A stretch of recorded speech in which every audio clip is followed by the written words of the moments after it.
الحمد لله نحمده ونستعينه ونستغفره ونعوذ بالله من شرور أنفسنا ومن سيئات أعمالنا من يهده الله فلا مضل له ومن يضلل فلا هادي له وأشهد أن لا إله إلا الله وحده لا شريك له وأشهد أن محمدا عبده ورسوله أما بعد فإن خير الحديث كتاب الله وخير الهدي هدي محمد صلى الله عليه وسلم وشر الأمور محدثاتها وكل محدثة بدعة وكل بدعة ضلالة وكل ضلالة في النار. أعوذ بالله السميع العليم من الشيطان الرجيم. بسم الله الرحمن الرحيم. يا أيها الذين آمنوا اتقوا الله حق تقاته ولا تموتن إلا وأنتم مسلمون. يا أيها الناس اتقوا ربكم الذي خلقكم من نفس واحدة وخلق منها زوجها وبث منهما رجالا كثيرا ونساء واتقوا الله الذي تساءلون به والأرحام إن الله كان عليكم رقيبا. يا أيها الذين آمنوا اتقوا الله وقولوا قولا سديدا يصلح لكم أعمالكم ويغفر لكم ذنوبكم ومن يطع الله ورسوله فقد فاز فوزا عظيما. بسم الله الرحمن الرحيم. يوم نقول لجهنم هل امتلأت وتقول هل من مزيد وأزلفت الجنة للمتقين غير بعيد هذا ما توعدون لكل أواب حفيظ من خشي الرحمن بالغيب وجاء بقلب منيب ادخلوها بسلام ذلك يوم الخلود لهم ما يشاءون فيها ولدينا مزيد. تمام قسم کی حمد و ثنا کبریائی بڑائی اللہ وحدہ لا شریک کے لائق و زیبا ہے. درود و سلام و تمام انبیاء کرام پر بالخصوص آخری نبی محمد مصطفیٰ صلی اللہ علیہ وسلم پر دعائے مغفرت و اہل بیت کے لیے صحابہ کرام تابعین تبع تابعین سلف صالحین کے لیے. محترم حاضرین جمعہ پردہ نشین خواتین اسلام، ابھی خطبہ مسنونہ کے بعد سورہ قاف کی آیتیں تلاوت کی گئی. اللہ تبارک تعالیٰ ارشاد فرماتا ہے یوم نقول لجہنم هل امتلأت وتقول هل من مزید. جس دن ہم جہنم سے کہیں گے کیا تو بھر گئی، تو جہنم کہے گی هل من مزید، کیا اور اضافہ ہے، کیا اور مزید ہے. وأزلفت الجنة للمتقین، اور جنت متقیوں کے قریب کر دی جائے گی، غیر بعید، دور نہیں ہوگی. هذا ما توعدون لكل أواب حفیظ، یہ وہ چیز ہے جس کا تم سے وعدہ کیا جاتا رہا ہر اس شخص کے لیے جو رجوع ہونا چاہے اور حفاظت کرنے والا ہو. من خشی الرحمن بالغیب وجاء بقلب منیب، اور جو رحمان سے ڈرے بن دیکھے، جو رحمان سے بن دیکھے ڈرے اور آئے سلامتی والا دل لے کر، رجوع ہونے والا دل لے کر. وجاء بقلب منیب ادخلوها بسلام، کہا جائے گا سلامتی کے ساتھ داخل ہو جا.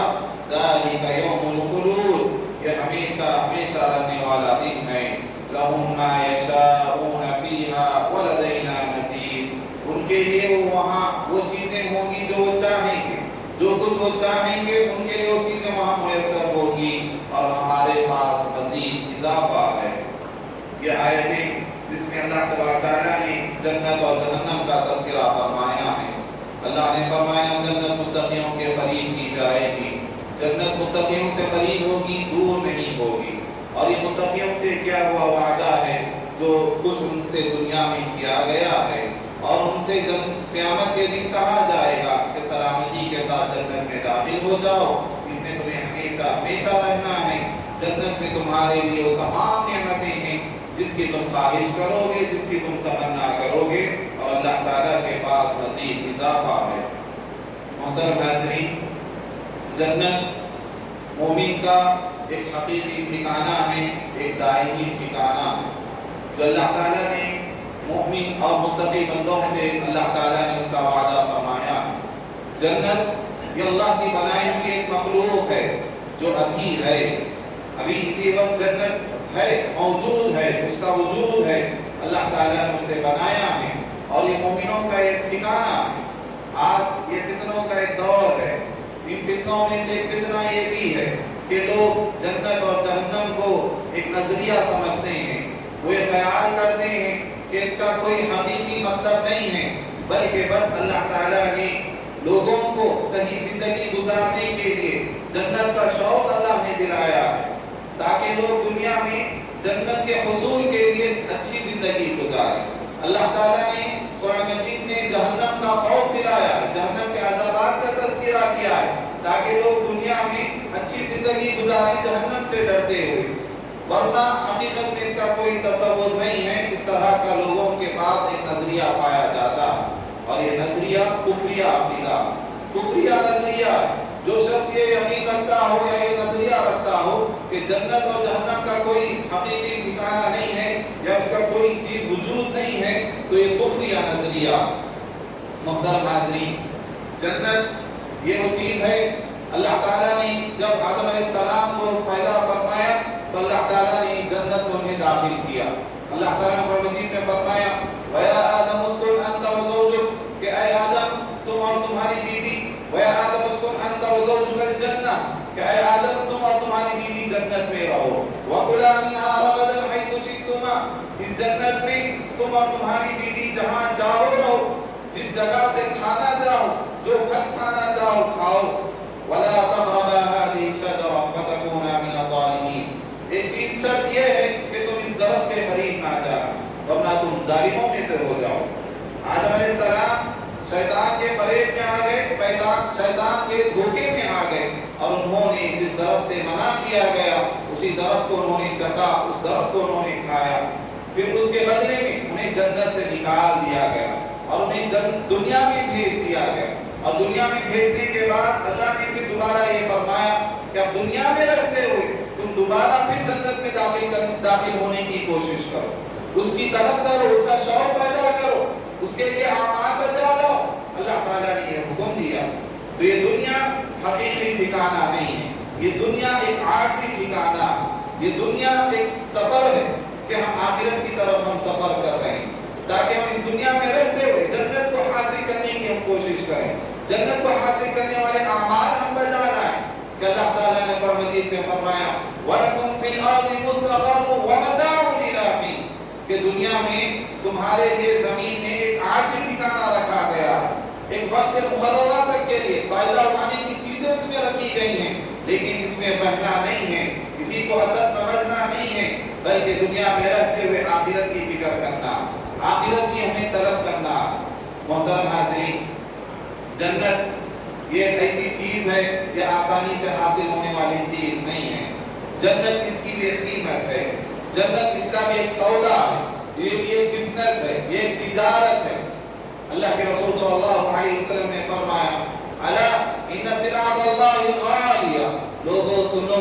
کہ اللہ تعالیٰ کا سامان بڑا مہنگا ہے، الا ان سلعۃ اللہ غالیہ کہ لوگوں سنو کہ اللہ کا سامان بڑا مہنگا ہے، پھر آپ نے فرمایا الا ان سلعۃ اللہ الجنہ کہ لوگوں اللہ کا سامان جنت ہے۔ سلعہ کہتے ہیں کہ ایسا سامان جس کی تجارت کی جائے، جسے خریدا جائے، بیچا جائے، اسے سلعہ کہا جاتا ہے۔ تو اللہ کے رسول نے فرمایا جنت ایک سلعہ ہے، جنت ایک خریدی جانے والی چیز ہے، اور کیسے خریدی جائے گی، کس چیز سے وہ حاصل کی جائے گی؟ ہمارے خواہشات کو ہمیں قربان کرنا پڑے گا، ہمیں اپنا مال اس کے لیے قربان کرنا پڑے گا، ہمیں اپنی خواہشات اس کے لیے قربان کرنی پڑے گی، ہم اپنا وقت اس کے لیے لگائیں، ہم اپنی جان اس کے لیے لگائیں، ہم اپنا اطمینان، اپنا سکون اس چیز کو حاصل کرنے کے لیے لگائیں۔ اللہ تعالیٰ نے قرآن مجید میں یہی فرمایا ان اللہ اشترى من المؤمنین انفسهم واموالهم بان لهم الجنہ، بے شک اللہ نے خرید لیا ہے مومنوں سے، ان کی جانوں کو اللہ نے خرید لیا، مومنوں سے اللہ نے ان کے مال کو خرید لیا ہے جنت کے بدلے، جنت کے عوض میں اللہ تعالیٰ نے چیزیں خریدی ہے، یہ ہماری جان، یہ ہماری صحت، یہ سب بکی ہوئی چیزیں ہیں جنت کے عوض میں۔ اگر آدمی اس کا صحیح استعمال کرے، دنیا میں اللہ تعالیٰ کی بتائے ہوئے راستے پر چلے، اللہ کے رسول صلی اللہ علیہ وسلم کی تعلیمات کے مطابق چلے، تو ہم نے اسے خریدا ہے، ہم نے اسے بیچا ہے۔ محترم حاضرین، جنت کے تعلق سے صحابہ کرام کی بڑی قربانیاں رہی ہیں، وہ یہ قیمتی سودا کر چکے ہیں۔ صحابہ کرام اس جنت کو حاصل کرنے کے، جنت کے حصول کے، جنت کے شوق میں انہوں نے ہر چیز کی انہوں نے قربانی پیش کی۔ ہمارے سامنے سب وہ نمونے ہیں صحابہ کرام کے، جو صحابہ کرام نے اس چیز کو حاصل کرنے کے لیے کیے۔ جب قرآن مجید اللہ نے یہ فرما دیا کہ وہ لوگ جو نماز پڑھتے ہیں، وہ لوگ جو زکات دیتے ہیں، وہ لوگ جو اللہ کی راہ میں خرچ کرتے ہیں، علانیہ طور پر چھپا کر، یرجون تجارت لن تبور، وہ ایسی تجارت کے امیدوار ہیں جس میں کوئی خسارہ نہیں ہے۔ اللہ سے کی ہوئی تجارت جس میں کوئی خسارہ نہیں ہے، کوئی گھاٹا نہیں ہے، کوئی نقصان نہیں ہے۔ اور وہ تجارت کیا ہے؟ اللہ تعالیٰ نے قرآن مجید میں فرمایا، یا ایھا الذین آمنوا هل ادلکم علی تجارۃ تنجیکم من عذاب الیم۔ اے ایمان والو، کیا میں تمہیں نہ بتاؤں ایسی تجارت کے تعلق سے، ایسی تجارت جو تمہیں بچا لے گی جہنم کے عذاب سے، تمہیں بچا لے گی۔ وہ تجارت کیا ہے؟ وہ جنت کی تجارت، وہ جنت کا سودا جسے حاصل کرنے کے لیے صحابہ کرام نے اپنے اطمینان کو کھویا، اپنی چیزیں، اپنی قیمتی چیزیں اس کے لیے قربان کر دی۔ حضرت ابو طلحہ رضی اللہ تعالی عنہ، حضرت ابو طلحہ رضی اللہ تعالی عنہ ایک مرتبہ نماز پڑھ رہے ہیں، دوران نماز ان کی توجہ ان کے باغ کی طرف جاتی ہے، باغ میں کھڑے نماز پڑھتے ہیں اپنے باغ میں، اور نماز کے دوران ان کی نظریں باغ کے پھلوں پر جاتی ہیں، اس کی خوبصورتی پر جاتی ہیں، تو وہ کتنی رکعت پڑھ رہے ہیں بھول جاتے ہیں کہ نماز میں کتنی رکعتیں میں نے پڑھی ہیں، انہیں اندازہ نہیں ہو رہا، کیونکہ ان کی توجہ باغ کی طرف چلے گئی، اس کے پھلوں کی طرف، اس کی خوبصورتی کی طرف۔ تو فوراً اللہ کے رسول صلی اللہ علیہ وسلم کے پاس آتے ہیں اور کہتے ہیں، اللہ کے رسول، میں نماز پڑھ رہا تھا، میرا یہ باغ جنت کے حصول میں رکاوٹ بن رہا ہے، میں جنت حاصل کرنے کے لیے نماز پڑھ رہا ہوں، لیکن یہ باغ میری توجہ اپنی طرف کھینچ رہا ہے، لہذا میں اسے قربان کرنا چاہتا ہوں۔ اللہ کے رسول، یہ باغ آپ کا ہے، آپ جسے چاہیں اسے دے دیں، یہ جسے چاہیں آپ عطا کر دیں، کیونکہ میں نے جنت کے خاطر، جنت کے حصول کے لیے میں نے اس باغ کو قربان کر دیا۔ یہ صرف اپنی قیمتی چیزوں کو قربان کرنے والی بات نہیں ہے، صحابہ کرام میں ایسی مثالیں ہمیں ملتی ہیں جنہوں نے جنت کے حصول کے لیے دنیا کی بڑی سے بڑی مصیبت انہوں نے جھیلی، مصائب و آلات کو انہوں نے جھیلا، پریشانیاں آئیں، بیماریاں آئیں، مصیبتیں آئیں، انہوں نے اس چیز کو قبول کیا صرف اس لیے کہ جنت حاصل ہو جائے، جنت میں وہ داخل ہو جائے۔ ابن عباس رضی اللہ تعالیٰ عنہ بیان کرتے ہیں، اپنے شاگردوں سے پوچھتے ہیں کہ اے شاگردوں، اپنے ساتھیوں سے کہتے ہیں، کیا میں تمہیں ایسی عورت نہ بتاؤں جو جنتی ہے، جو جنتی عورت ہے؟ تو وہ کہنے لگے، ضرور بتائیے۔ تو انہوں نے کہا، یہ جو سیاہ فام کی کالی کلر کی بوڑھی عورت ہے، یہ عورت جنتی ہے۔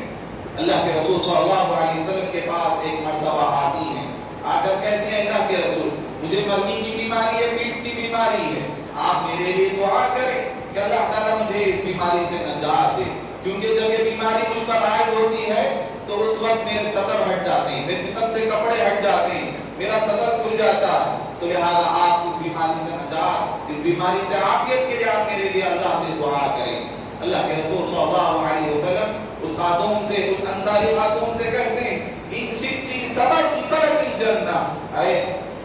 اگر تو صبر کر لیتی اس بیماری پر، اگر تو صبر کر لے تیرے لیے جنت ہے، اس بیماری پر اگر تو صبر کرتی ہے تیرے لیے جنت ہے۔ اگر تو چاہتی ہے کہ میں تیرے حق میں دعا کروں تو میں دعا کروں، اللہ تعالیٰ تجھے عافیت عطا فرمائے۔ جیسے ہی وہ جنت کا نام سنتی ہے، جنت کے حصول کے لیے وہ بیماری کو منظور کر لے، بیماری کو قبول کر لے رہے، کہتے اللہ کے رسول، مجھے بیماری منظور ہے، مجھے بس جنت چاہیے، بس آپ اتنی دعا کر دیں کہ جب یہ بیماری، مرنے کی بیماری مجھ پر عائد ہو تو میرے صدر نہ کھل جائے، میرے کپڑے میرے جسم سے نہ آئے۔ اللہ کے رسول صلی اللہ علیہ وسلم کے لیے دعا کرتے ہیں۔ یہ مصیبتیں، یہ بیماری قبول کرنا کس کے عوض؟ جنت کے عوض، جنت حاصل کرنے کا وہ شوق صحابہ کرام میں پایا جا رہا ہے۔ صحابہ کرام یہ مصیبت جنت کو حاصل کرنے کے لیے اپنی جان کے نذرانے پیش کرتے ہیں،